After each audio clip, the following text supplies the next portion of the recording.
Journey to Lemora, Chapter 9 The Encounter. We rested happily, finishing our food and complimenting each other on our newfound skills. It was the first moment I hadn't felt completely lost and hopeless since we found ourselves in Lemora. We were really doing magic. I could feel it all around me.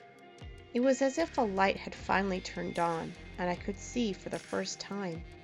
Everything had its own magical feel to it, from the trees to the wind to the very people sitting next to us.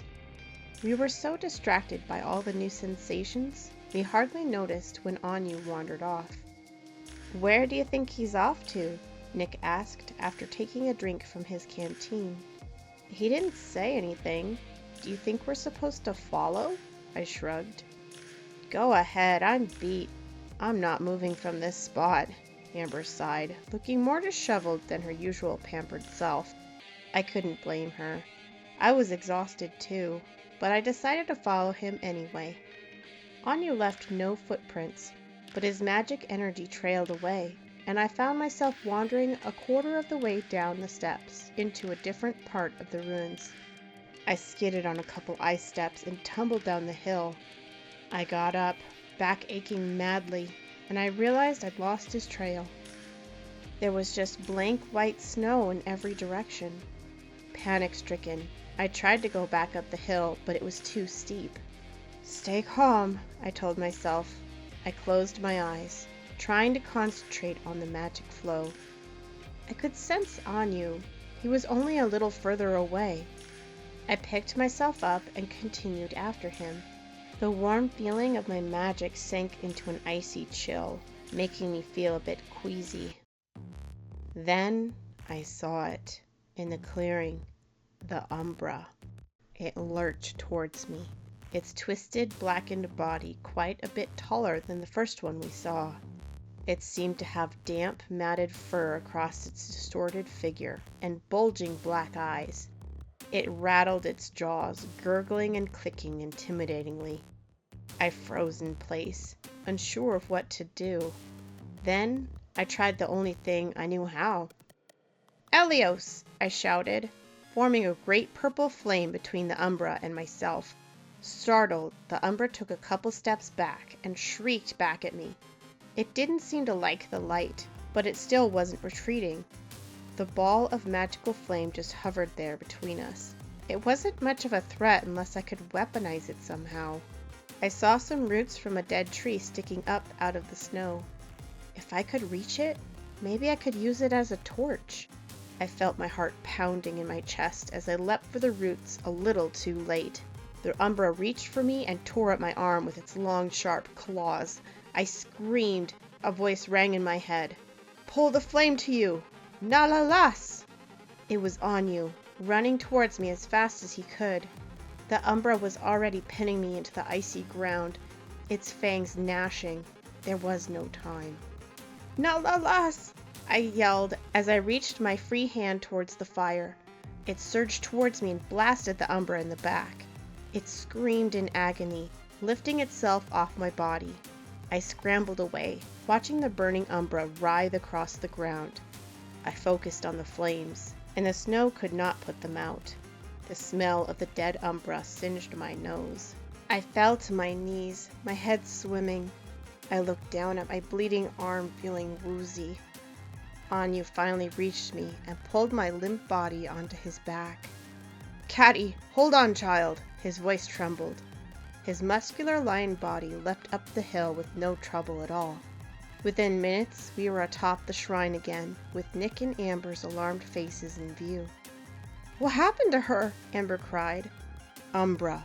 It was only a scout. More are coming. We need to get back to the cave," Anyu stammered, panting heavily with exhaustion. "She can't move like that," Nick shouted. He pulled off his belt, putting his knife in his back pocket, and wrapped the belt around my oozing wound to slow the bleeding. There was some shouting, but it all started to fade into darkness. There was chanting echoing in the cave. "Solria Kalar Vara," the voices chanted over and over. My arm had stung so badly. A coolness began relieving my pain, like it was being washed away. When I awoke, we were all back in the cave.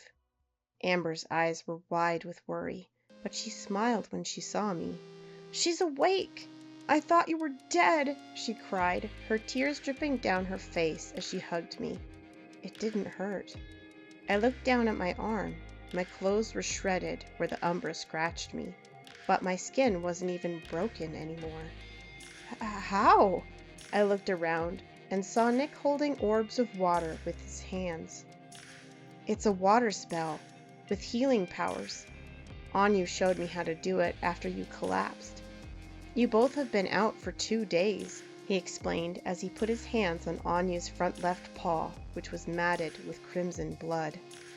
Anyu was laying on his side, breathing rapidly. He was in terrible shape. You almost died. I had to fix you first, but he's not looking so good either, Nick continued, the water shimmering and swirling around the wounds, which was slowly closing. Thank you. That's incredible, Nick, I breathed in awe. Will he be okay? I think so, he replied. It's lucky you were able to learn it so fast. I couldn't get the water to stay in my hands, much less heal someone with it. Amber smiled at him, and then she turned to me. I wasn't totally useless. I kept the fire going, and I changed your clothes. We gave you both broth from a straw, she professed, gesturing with her hands as she talked. The cave was lit by a crimson flame, summoned by none other than Amber. It dawned on me how difficult it must have been for the two of them, with both Anyu and me wounded and passed out for 2 days straight. They took care of us this whole time and looked completely bushed. Thank you, both of you, for saving me, I uttered, blushing, and I explained what had happened with the Umbra attack.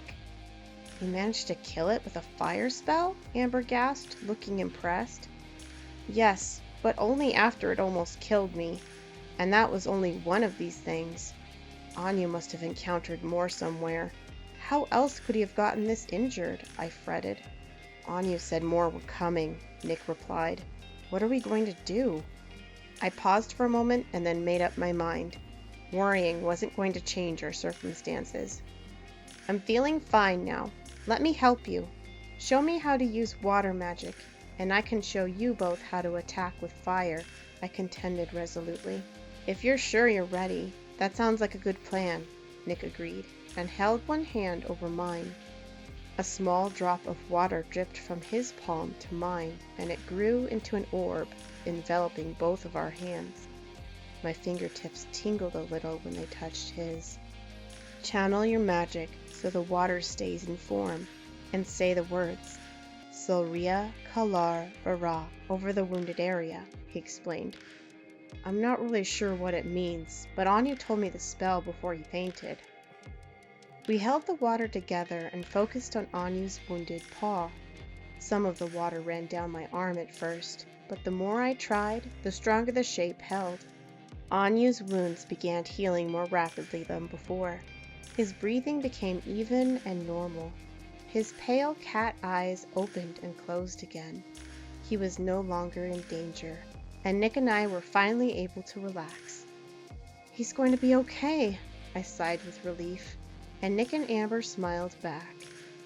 Using water magic seemed to have some downsides similar to fire magic, however. Instead of making us hungry, this time Nick and I became incredibly thirsty. We both emptied our canteens twice, and I volunteered to fill them in the flowing stream in the cave. I looked at my reflection in the water and noticed something odd. A single silver hair was in my bangs. I brushed it down, covering it with my dark bangs. I'm too young for gray hair. I could feel the heat of embarrassment as I approached Nick and Amber and hoped they wouldn't notice. I think it's your turn to rest, I told Nick and Amber, as they both looked very happy to go lay down. I needed to stretch after 2 days of being unconscious. I paced around the cave, checking the entrance, and around the back there was some running water trickling through a decent-sized pond. I was careful to step lightly, as everything in the cave echoed off the walls. A couple hours passed, and I pored over my mother's journal by the firelight. Being out here in the wilderness, even with magic, was incredibly difficult. How did she do it? If I had come alone like I intended, I would probably be dead right now. I flipped through the journal until I found a section on Rishmar Mountains. It's summer in the Rishmar Mountains, and you would never know it. There is snow here all year round. The Rashtalian people are kind and generous, despite their harsh environment.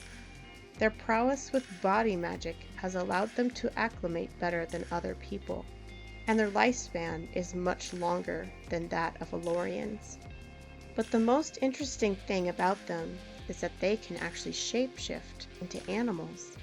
If they need thick fur or claws, they can morph their bodies into whatever they need. I have to learn this magic. I've always wanted to fly like a bird. I'm training at the Temple of Rashtar for body magic. It's the last discipline I have to learn, and it is incredibly difficult. My master and his family have given me so much support during my training here. Although there is one member who grows impatient with me, Anyu, Master's nephew and a fellow guardian recruit at the temple. I know he resents me for having raw talent, and Master often berates him on my behalf. Teachers are always pretty hard on their own kin, aren't they? I named him Snowshoe because he leaves no footprints in the snow, even in his animal form. He hates it. As much as we argue, I think we're becoming good friends. I read and reread the passage. Snowshoe, huh? I thought with a chuckle. It was hard to imagine a fierce, majestic lion beast that was Anyu being called that.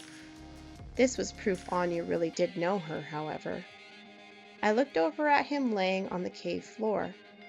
I would never have believed Mom if she had said she was friends with a snow lion, but I knew I could trust him. I desperately hoped he would wake up, and that we would have a chance to become friends too.